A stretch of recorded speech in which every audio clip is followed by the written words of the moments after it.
Neil regains consciousness after a mudslide, finding his car buried deep in mud. Panicking, he realizes how dangerous his situation is. He quickly unbuckles his seatbelt and tries pushing open the passenger door, but it won't budge. His phone shows no signal. The car radio only produces static, and turning the ignition key does nothing. In desperation, Neil pounds inside the car, making it shake and sink deeper. Terrified of being buried alive, he freezes until the car stops settling. Neil tries to sketch his driving route on paper, but his brief blackout left gaps in his memory. Worse yet, the sunroof is starting to crack. He opens his only water bottle, pouring a capful at the front to discover the car is tilting left. All signs point to death unless he's rescued. Neil records a goodbye video for his family before passing out. When he wakes up, his leg is cramping. After relieving it by pulling his big toe, he checks his phone to find he's been trapped for 5 hours with no sign of rescue. Neil decides to take action. He carefully opens the window to test the mud's thickness and look for escape routes. To measure the burial depth, Neil pokes a chair leg through the sunroof, but it quickly disappears from view. He attaches a second chair leg and hits something solid.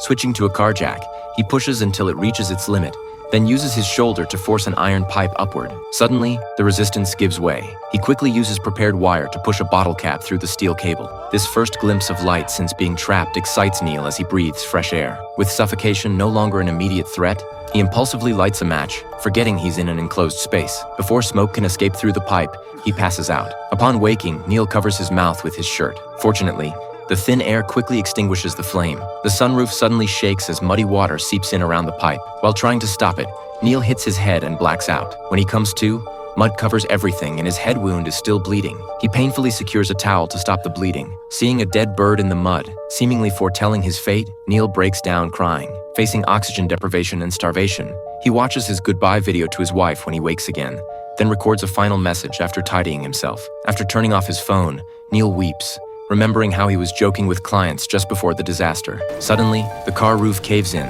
Neil quickly props it up with a folding chair's metal tube. Understanding what hitting rock bottom truly means, he urinates into the water bottle to barely satisfy his hunger, even licking snack bags clean. He then locates the spare tire, using its air as a precious resource. Covering himself with motor oil and putting on headphones, Neil decisively breaks the sunroof. Wearing gloves, he squeezes through the gap, finding the soft mud relatively easy to dig through. When he feels like suffocating, he takes a breath from the air stored in the spare tire.